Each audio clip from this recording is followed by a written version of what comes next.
हमने सब्स्टिट्यूशन का एक मेथड पढ़ लिया, कौन सा, डिवाइड। ये कब लगाते थे, जब न्यूमरेटर की डिग्री बराबर या फिर ज्यादा है किसके डिग्री से, डिनोमिनेटर की डिग्री से। Now we are going to learn B part of it, substitution का, जिसे हम बोलते हैं होल फ्रैक्शन पावर। अब क्वेश्चन ये आता है कि ये लगाएंगे कैसे। ये लगाते ऐसे है, x की हाईएस्ट पावर को कॉमन निकालोगे, फिर आप कुछ काटोगे, पीटोगे, टी डी टी बनाओगे। मतलब वो क्या रहा है, x की हाईएस्ट पावर कॉमन निकालोगे, काटोगे, पीटोगे, टी डी टी बनाओगे। फॉर एग्जाम्पल आपको इक्वेशन दे रखा है x³ -1 अपॉन x की पावर 5 और इसकी होल पावर आपको दे रखी है 1/3। अब हमने कोई भी क्वेश्चन ऐसा नहीं करा जिसमें होल पावर कुछ हो। जब आपके पास होल फ्रैक्शन पावर हो तो आप ये वाला मेथड लगाओगे। इसमें क्या करोगे, x की हाईएस्ट पावर कॉमन निकालोगे, काटोगे, पीटोगे, टी डी टी बनाओ। मतलब मैम ये क्या बोल रहे हो आप, कैसे होगा। इसमें x की हाईएस्ट पावर क्या है, क्यूब, तो आप सबसे पहले उसको कॉमन निकाल लो। x³ कॉमन निकालो, क्या बचेगा, 1/3 तो रहेगा ही। और यहाँ पे क्या बचेगा, 1 - 1 upon x³ 1/3 whole divided bye क्या बच रहा है, x की पावर 5 dx।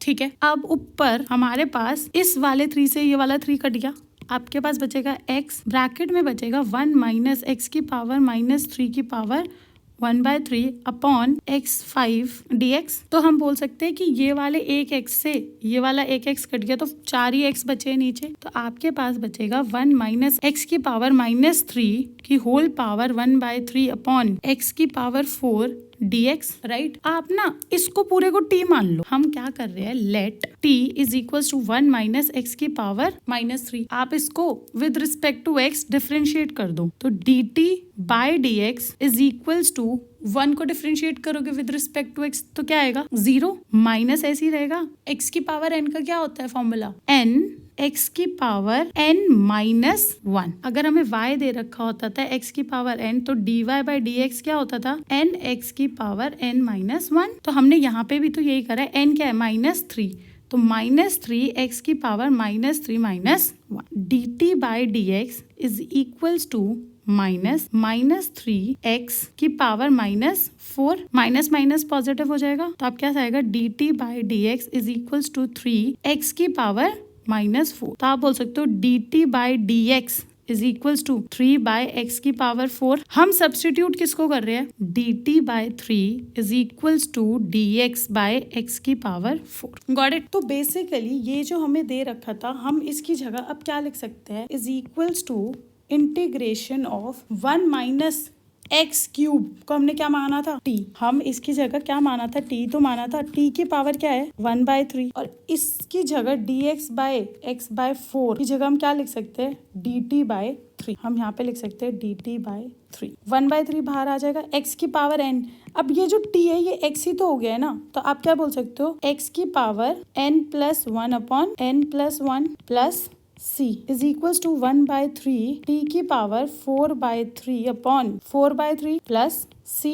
अब 3 से 3 हमारा कट हो जाएगा तो आपके पास आएगा t की पावर 4/3 अपॉन 4 प्लस c और t हमने ऊपर ही क्या माना था, 1 - x की पावर -3। तो आप उसकी वैल्यू पुट कर दोगे तो यहाँ पे आएगा 1 - x की पावर -3 की होल पावर 4/3 अपॉन 4 प्लस सी। सब्स्टिट्यूशन मेथड बोला जाता है इसे, जब आप टी डी टी बना लेते हो। जब आपको ये दिख जाए ना कि एक ही फंक्शन का डेरिवेटिव उसी उसमें है इंटीग्रेशन में, तो आप हमेशा टी डी टी बना के ही काटोगे पीटोगे। समझ आई बात। जैसे एक और एग्जाम्पल ले लेते हैं, आपको इंटीग्रेशन निकालना है 1/x ax minus X square under root में dx। अब ये होल फ्रैक्शन पावर है ना, इसकी होल फ्रैक्शन पावर क्या है, 1/x ax minus X square की होल पावर क्या है, हाफ। सबसे पहले क्या था, x की हाईएस्ट पावर कॉमन निकालेंगे, टी डी टी बनाएंगे। x की हाईएस्ट पावर कॉमन निकालेंगे, काटेंगे पीटेंगे, टी डी टी बनाएंगे। तो x की हाईएस्ट पावर सबसे पहले कॉमन निकाल रहे हैं, क्या है, स्क्वायर। तो नीचे आप x स्क्वायर कॉमन निकाल रहे हो तो x, अब x स्क्वायर कॉमन निकाल रहे हो तो 1/2 भी तो आ रहा है ना उसके साथ। यहाँ पे ax माइनस एक्स स्क्वायर में से x स्क्वायर आपने कॉमन निकाल लिया है तो दोनों ax तो दोनों डिवाइड होंगे ना x स्क्वायर से और इसकी पावर हाफ तो रहेगी रहेगी। समझ आई बात। आपके पास बेटा आएगा आगे 1/x, तो ये ऐसे ही रहेगा। अब इसमें हमारा ये वाला 2 इससे कट जाएगा तो आपके पास बचेगा x। इनटू में आपके पास इस वाले एक x से ये वाला x कट जाएगा तो आपके पास आएगा a/x माइनस ये पूरा कट जाएगा तो आएगा 1 इसकी होल पावर हाफ dx। ठीक है, तो आपके पास नीचे आ रहा है x square a by x minus 1 की whole power half. Got it. अब जो ब्रैकेट के अंदर है ना उसे t मान लो। Let t is equals to ax minus 1। ठीक है, अब dt कैसे करोगे? dt by dx is equals to a तो कॉमन बाहर आ गया, 1 बाय x को क्या लिख सकते हो? x की पावर माइनस 1 हो गया। अब इसका डेरिवेटिव करते तो क्या आता है? x की पावर, एक काम करते हैं हम सबसे पहले t is equals to a x की पावर माइनस 1 लिख लेते हैं। अब आप विद रिस्पेक्ट टू x क्या कर रहे हो? इसको डिफरेंशिएट। तो dt by dx is equals to a x की पावर n का डिफरेंशिएशन क्या होता है? n x की पावर n माइनस 1। ठीक है, तो आपके पास आएगा -1 x की पावर -1 माइनस 0। कांस्टेंट का तो 0 ही होता है। तो dt by dx is equals to a minus x की पावर -2। 0 लिखने की कोई नीड नहीं है, तो dt by dx is equals to minus a x की पावर -2। तो dt by dx is equals to minus a upon x square. अब हम dt is equals to minus a by X square into dx। अब हम क्या कर सकते हैं? हम इस पूरे की जगह dt लिख सकते हैं। ठीक है, सो देयरफॉर 1 तो ऐसे ही रहेगा अपॉन एक्स स्क्वायर इसके और इसके जगह ये लिखा हुआ है ना 1 अपॉन एक्स स्क्वायर dx। ठीक है, हमें किसकी वैल्यू निकालनी है? 1 अपॉन एक्स स्क्वायर dx की वैल्यू क्या आएगी? dt माइनस उधर चला जाएगा अपॉन a। तो हम अब इसकी जगह ये लिख सकते हैं ना, तो is equals to 1 upon minus dt by a और ब्रैकेट में क्या बचा है? a by X minus 1। हमने लेट क्या करा था उसको? t। आप यहाँ पे लिख दोगे t की पावर हाफ। अब आपको इसको इंटीग्रेट करना है with respect to dt। Confusion ना हो तो ऐसे t को ना x ही दिमाग में रखा करो ताकि इंटीग्रेशन के फॉर्मूले याद रहे। ये तो कांस्टेंट है और ये मल्टीप्लाई हो रहा है तो ये भारी ले लेते हैं। -1 by A integration of 1 by T की पावर हाफ। तो हम क्या लिख सकते हैं? t की पावर माइनस हाफ dt। और हमने इंटीग्रेशन में पढ़ा था x की पावर n का इंटीग्रेशन होता है x की power n+1 upon n+1 plus c। Therefore -1 by a integration हो रहा है t की पावर माइनस हाफ क्या होगा? t की power minus half plus 1 upon minus half plus 1 plus c is equal to -1 by a। t की power कितना है? Half upon half plus c is equal to -2 by a। नीचे तो 1 है वो लिखने की जरूरत नहीं है। अब t अंडर रूट में है तो t की हमने वैल्यू क्या अज्यूम करी थी? ये अज्यूम करी थी। अब बस आप इसको सेम यहाँ पे लिख दोगे ax -1 और ये पूरा हाफ पावर में तो अंडर रूट बोल सकते हैं प्लस c। तो basically we can write -2 by a under root a by x -1 plus c will be the answer. Got it? For example question दे रखा है 1 अपॉन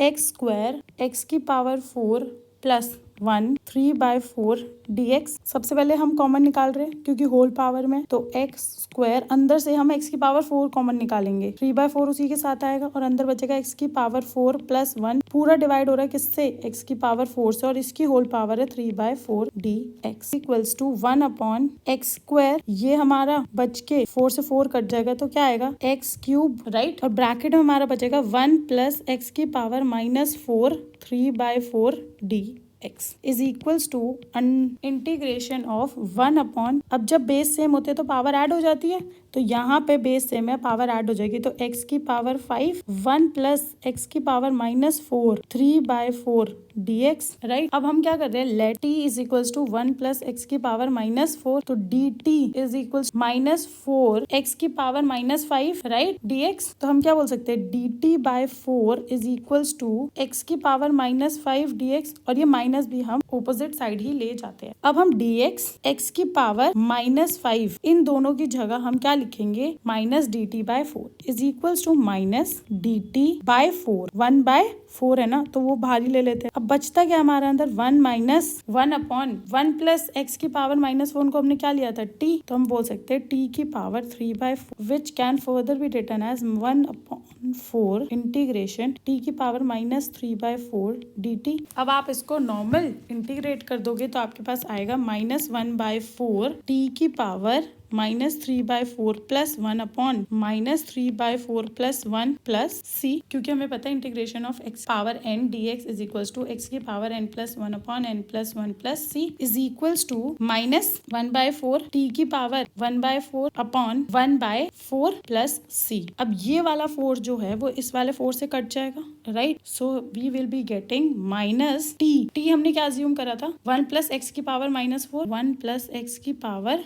-4 अपॉन 1 लिखने की कोई जरूरत नहीं है, plus c। This will be your answer. Got it? Now second का C, सब्स्टिट्यूशन मेथड का C part, different fraction power. मतलब आपको लेट सपोज एक क्वेश्चन दे रखा है 1 अपॉन x प्लस 1 की power half plus x plus 1 की पावर 1/3 dx। अब इसको कैसे सॉल्व करें? इसमें तो कुछ भी नहीं लग रहा, पहले वाला भी नहीं लग रहा, सेकेंड वाला भी नहीं लग रहा। जब आपकी डिफरेंट फ्रैक्शन पावर होगी ना तो आप ऐसे सॉल्व करोगे। मैं आपको ये बोलती हूँ put x plus 1 is equals to t की पावर 6। मैम ये क्या कर रहे हैं? मैम 6 ही क्यों लिख रहे हैं हम लोग? बेटा हम 6 इसलिए लिख रहे हैं, यहाँ पे अगर आप पावर देखोगे तो एक 2 में एक 3 में। Got it? तो आप क्या कर रहे हो, आप ना 2/3 का एलसीएम ले लो, ठीक है? आपके पास क्या आ रहा है, 2 1 3 रखा 1 1, तो बेसिकली 2 × 3 इज इक्वल्स टू 6 आ रहा है। आप ना जो ये आता है ना एलसीएम, आप इसी को ही t की पावर 6 मान लो। तो अगर आप इसको इंटीग्रेट करोगे विद रिस्पेक्ट टू x, तो आपके पास क्या आएगा, dx is equals to 6t dt, यही आएगा ना। अगर आप t को with respect to x differentiate करोगे तो आपके पास यही आएगा। अब आप इसको सॉल्व कैसे करोगे? आगे आप क्या करोगे, is equals to integration of, उसने बोला सिर्फ dx की जगह 60 dt लिख, तो हम यहाँ पे लिख देंगे 60 dt whole divided by x plus 1 को हमने क्या माना है, t की पावर 6, और उसकी होल पावर हाफ तो दे रखी थी इक्वेशन में, प्लस x प्लस 1 कितना है, t की पावर 6, उसको 1/3 मान लिया। समझ आ रही है बात? तो आप क्या बोल सकते हो, इज इक्वल्स टू 6 बाहर ले लो, t dt whole divided by, यहाँ पे 6 × 1/2 होगा, तो आपके पास t की पावर क्या आएगी, क्यूब, प्लस यहाँ पे t की पावर क्या आएगी, 2। समझ आई बात? अब मैम हमने इतना तो कर लिया, अब क्या करेंगे बेटा, आप अलग अलग इसको लिख लो। तो 6 बाहर रखो, ठीक है, integration of 1/t² plus 1/t dt, right? तो हम क्या बोल सकते हैं, 6। अब 1/t² को कैसे लिख सकते हो, t की पावर -2 x की पावर n का इंटीग्रेशन क्या होता है, x n की power n plus 1/n plus 1 plus c। तो t की पावर -2 का क्या होगा, t की power -2 plus 1/-2 plus 1 plus c। तो t की पावर -1/-1 प्लस c, 1/t ऐसे आएगा, -1 यहाँ पे आ जाएगा प्लस c, तो -1/t प्लस c आएगा। तो इसकी बजाय हम क्या लिख सकते हैं, इंटीग्रेशन करके -1/t प्लस 1/t का तो सीधा ही होता है, इंटीग्रेशन ऑफ 1/t dt क्या होता है, log mod t प्लस, तो यहाँ पे हम सीधा लिख सकते हैं log mod t plus c is equals to 6। t हमने क्या लेट करा था, x प्लस 1, नहीं हमने t की पावर 6 को x प्लस 1 लेट करा था, तो हमने t को क्या लेट करा होगा, हम यहीं से ही t की वैल्यू निकाल सकते हैं, t is equals to x plus 1 की पावर 1/6। सो देयरफॉर यहाँ पे हम लिख सकते हैं 1/x प्लस 1 की power 1/6 plus log mod x plus 1 की पावर 1/6 मॉड प्लस c। अब ये 6 इन दोनों से मल्टीप्लाई हो रहा है, तो ब्रैकेट लगाना नहीं भूलना है। Got it? This is how you apply this method. Got it?